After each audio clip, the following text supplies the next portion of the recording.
1917 সালের শেষের দিকে পেত্রোগ্রাদের বরফ জমাট রাস্তায় শ্রমিকদের মিছিল, পথ করে লাল পতাকা উড়ছে, ভাঙা প্রাসাদের ধ্বংসস্তূপের উপর দাঁড়িয়ে জনতার স্লোগান।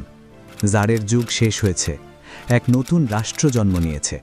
কিন্তু সেই রাষ্ট্র জন্ম নিলেও চারদিকে ছিল শত্রু। তখনই ট্রটস্কি ঘোষণা করলেন, একটি নতুন সেনাবাহিনী তৈরি করতে হবে, শ্রমিক আর কৃষকের সন্তানদের নিয়ে, যাদের অস্ত্র হবে শুধু বন্দুক নয়, আদর্শ। সেই মুহূর্তেই জন্ম নিল লাল সেনা বা রেড আর্মি। শুরুতেই সৈন্যদের হাতে অস্ত্রের অভাব, কারো কাছে পুরনো রাইফেল, কারো কাছে কেবল বেয়োনেট, আবার কারো কাছে কিছুই নেই। কিন্তু তাদের চোখে এক অদ্ভুত আগুন, তাদের বিশ্বাস যে তারা শুধু দেশের জন্য নয়, সমগ্র বিশ্বের নিপীড়িত মানুষের জন্য লড়ছে। প্রতিটি ব্যারাকে রাজনৈতিক কমিশার থাকত, যারা গান গেয়ে, বক্তৃতা দিয়ে বা বিপ্লবের কবিতা পড়ে সৈন্যদের মনে দৃঢ়তা জাগিয়ে রাখত, যেন তারা কেবল সৈনিক নয়, বরং বিপ্লবের রক্ষক। 1918 সালে গৃহযুদ্ধ শুরু হলে সেই রেড আর্মির প্রথম পরীক্ষাও শুরু হয়। রাশিয়ার ভূমি রক্তে ভিজে যায়। সাদা সেনারা বিদেশি অস্ত্র আর প্রশিক্ষণে শক্তিশালী ছিল, কিন্তু লাল সেনার কাছে ছিল অবিচল মনোবল। শীতল রেল স্টেশন, বরফ ঢাকা বন, ভাঙা শহরের ধ্বংসস্তূপ, সব জায়গায় রেড আর্মির লাল পতাকা উঠতে থাকে। ধীরে ধীরে তারা শত্রুদের একে একে পরাজিত করে, আর তাদের বিজয়ে জন্ম নেয় সোভিয়েত ইউনিয়ন।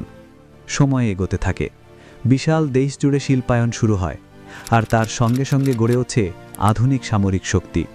ট্যাঙ্ক কারখানা থেকে হাজার হাজার স্টিলের দানব বেরোচ্ছে, আকাশে উঠছে নতুন ফাইটার জেট, আর রেড আর্মির ক্যাম্পে হাজার হাজার তরুণের পায়ের আওয়াজ প্রতিদিন নতুন শক্তির গান গাইছে।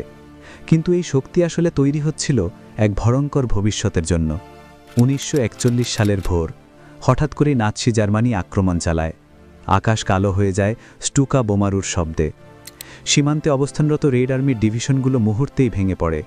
গ্রামের পর গ্রাম জ্বলে ওঠে আগুনে। কয়েক মাসের মধ্যেই লক্ষ লক্ষ সৈন্য বন্দী হয়, সোভিয়েত ট্যাঙ্কগুলো ভস্মীভূত হয়, আর জার্মান সেনারা মস্কোর দুয়ারে পৌঁছে যায়। পুরো পৃথিবী মনে করেছিল সোভিয়েত ইউনিয়ন ভেঙে পড়বে। কিন্তু তখনই রেড আর্মি দেখালো তাদের আসল শক্তি। মস্কোর তুষারময় রাতে, যখন ঠান্ডায় সৈন্যদের হাত জমে যাচ্ছিল, তখনও তারা শত্রুর সামনে দাঁড়িয়ে রইল। সাইবেরিয়া থেকে আনা নতুন সৈন্যরা তুষার ঢাকা পোশাকে উলফের মতো গর্জে ওঠে, প্রতিরোধ গড়ে তুলল। সেই শীতের যুদ্ধে জার্মান সেনারা থেমে গেল। আর তারপর এলো স্টালিনগ্রাড, ভলগার তীরে দাঁড়িয়ে থাকা এক ভাঙাচোরা শহর, যেখানে প্রতিটি বাড়ি যুদ্ধক্ষেত্র। রেড আর্মির সৈন্যরা ঘরে ঘরে লড়ল, ভাঙা জানালার আড়ালে থেকে গুলি চালালো, আর নারীরা পর্যন্ত কারখানায় গোলা বানিয়ে পাঠালো ফ্রন্টে।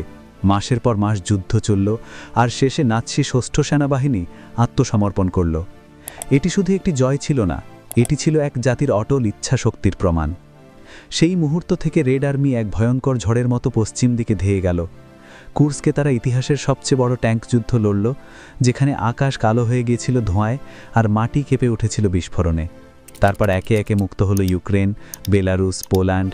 1945 সালের বসন্তে রেড আর্মি বার্লিনের পথে। জার্মানির রাজধানী ঘিরে ফেলল লাল পতাকার সমুদ্র, আর শেষমেশ রাইখস্ট্যাগের ছাদে রেড আর্মির সৈন্যরা পতাকা গেড়ে দিল। সেই মুহূর্তে দ্বিতীয় বিশ্বযুদ্ধের চূড়ান্ত অধ্যায় লেখা হয়ে গেল। যুদ্ধ শেষে রেড আর্মি শুধু বিজেতাই নয়, এক মহাশক্তি। পূর্ব ইউরোপ জুড়ে তাদের উপস্থিতি, কমিউনিস্ট সরকারগুলো তাদের ছায়ায় দাঁড়িয়ে আছে। ঠান্ডা যুদ্ধ শুরু হলো, যেখানে রেড আর্মি ন্যাটার বিপক্ষে দাঁড়িয়ে আছে, অসংখ্য ট্যাঙ্ক, জেট বিমান, সাবমেরিন আর পারমাণবিক ক্ষেপণাস্ত্র নিয়ে। তাদের প্যারেডে লাল স্কোয়ার কাঁপত, আর বিশ্বের কাছে তারা হয়ে উঠল এক ভয়ঙ্কর প্রতীক। কিন্তু ইতিহাসে আলো যেমন থাকে, অন্ধকারও থাকে। হাঙ্গারি আর চেকোস্লোভাকিয়ার বিদ্রোহ দমন করার সময় রেড আর্মির ট্যাঙ্ক রাস্তায় নামল মানুষের স্বাধীনতার বিরুদ্ধে। আফগানিস্তানে 10 বছরের দীর্ঘযুদ্ধ সৈন্যদের ভেঙে দিল। সোভিয়েত ইউনিয়নের ভেতর থেকে অসন্তোষ বাড়ল। সৈন্যরা ফিরল ক্ষতবিক্ষত মন নিয়ে, আর সোভিয়েত স্বপ্ন ধীরে ধীরে ভেঙে পড়তে শুরু করল। অবশেষে 1991 সালে সোভিয়েত ইউনিয়নের পতনের সঙ্গে সঙ্গে রেড আর্মিরও ইতি ঘটল। কোটি কোটি মানুষের স্মৃতিতে তারা রয়ে গেল কখনো বীরত্বের প্রতীক, কখনো ভয় আর দমন নীতির ছায়া হয়ে।